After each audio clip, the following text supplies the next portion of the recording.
So just to give you a bit of my background, I'm the MD and founder of Gorilla. We're a growth agency for fintechs. I'm also the host of the Fintech Marketing Summer Podcast, the FML podcast, I'm sure. So over the last few years, I've interviewed perhaps over 50 senior marketers and executives. We've worked with over 40 fintech brands and I've consulted or advised on a dozen others as well. And then through this journey, there's been common themes that I've seen from successful brands. So today I thought I'd share some of those with you, some of these themes, which are some of these simple lessons. So I'll start off. So just a quick view of the setup.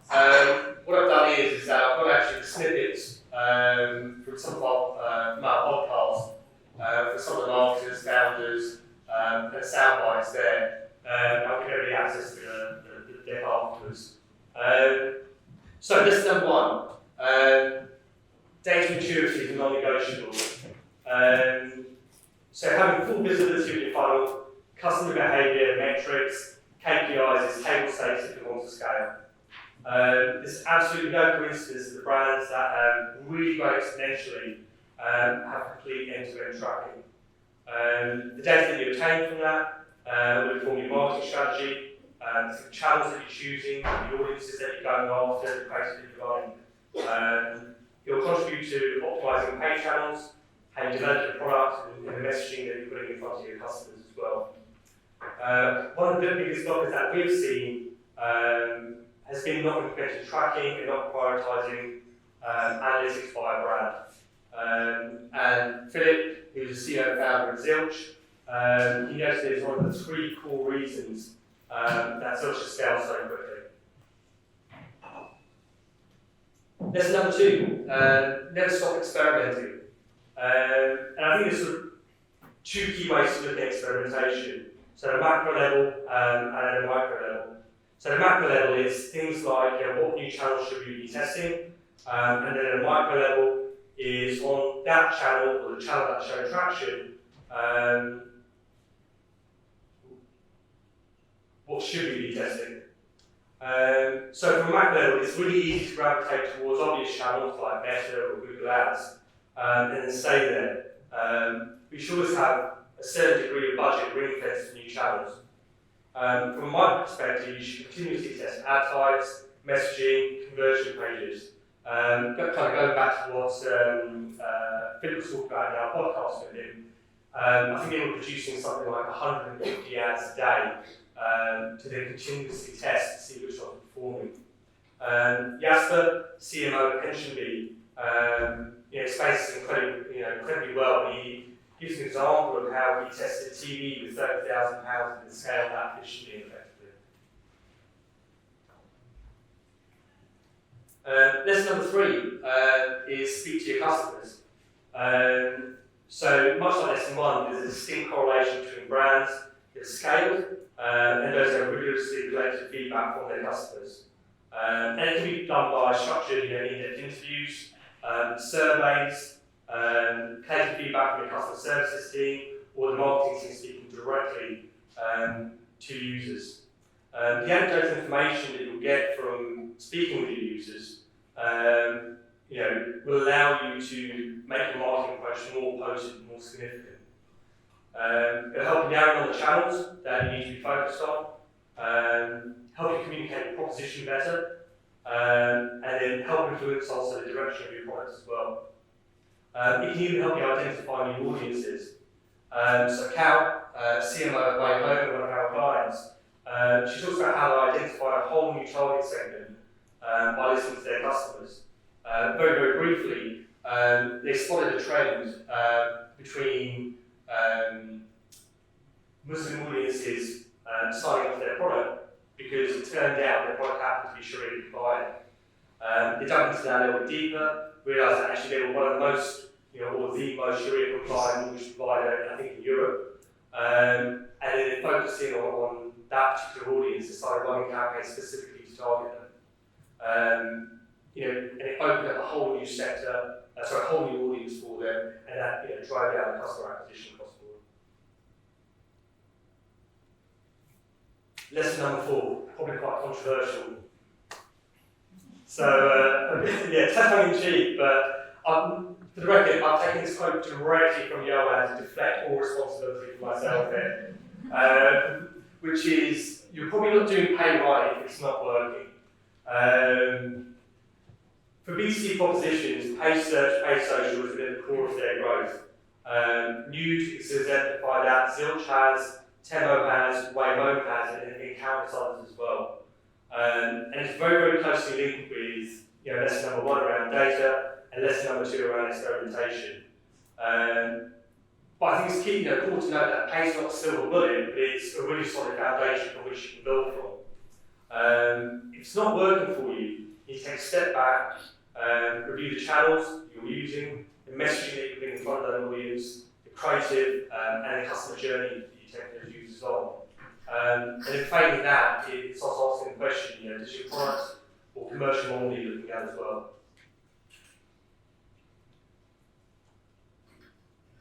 Brand. So lesson number 5. Brand's about attention and trust. Fintech space has become incredibly crowded. We're now at a point within fintech where we've got multiple products trying to serve a similar proposition, trying to serve the same audience. But I think the silver bullet that every CMO has is to stand out. If you can stand out, you'll obtain the audience's attention, you'll begin to win their trust, and then that's only the case if you live up to your brand promise. The brands that we look up to, the Monzos out there, and the Revoluts, and the Wise, and all the rest of them, their story and the feeling that they provide underpins every touch point that they offer in their funnel. So the question to ask yourself is, does your brand stand out? Mark, who's the CMO at Rapid, talks about the importance of brand in a B2B. However, I think a lot of his what he talks about can actually be applicable to B2C. To be honest with you, I really struggle to grab a soundbite from Mark, because frankly speaking, it's 35 to 40 minutes, and it's just an absolute masterclass on building a proposition and marketing a proposition. I'm still trying to around the same Mark's who I want to be when I grow up. So. Lesson number 6. If you've got your brand right, build a community around your brand. And the benefits of the community are, there's so many that I couldn't possibly go forward to them within the time that I do have. But at a very high level, your community will help you promote your brand. They'll help you identify what features to build. They'll let you know their pain points. And I think the engaged community is a solid indicator if your brand and proposition are fully aligned to your target audience. If you can engage your community and talk to them, you'll see improved lifetime value, reduced churn, improved referrals. And to quote Richard, community is something that's just not going to go away. So influencer marketing is about values. And this is something that I learned when we started venturing into the influencer marketing space. It's so much more than paying a creator to just promote the product. As I said, it's about values. Firstly, does the creator share the same value as your brand? And can you therefore then forge a long-term partnership with them? Second is, does your product add value to that creator's audience? And that's the litmus test for a true partnership. Julia talks about this extensively in our podcast with her. And lesson number 8, last but not least, probably my favourite. It's go big or go home. So every marketer, every CEO that I spoke to that leads a successful brand, company, had one key trait, and that was conviction. Although they might be testing your channel at a small level, dipping their toe into the water with it, they'll set that test up for success. Back to lesson number 1, making sure there's solid tracking in place, making sure that they're speaking to their audience so that they're choosing the right thing to test. they put a stake to the ground and then they use every single data point to their advantage.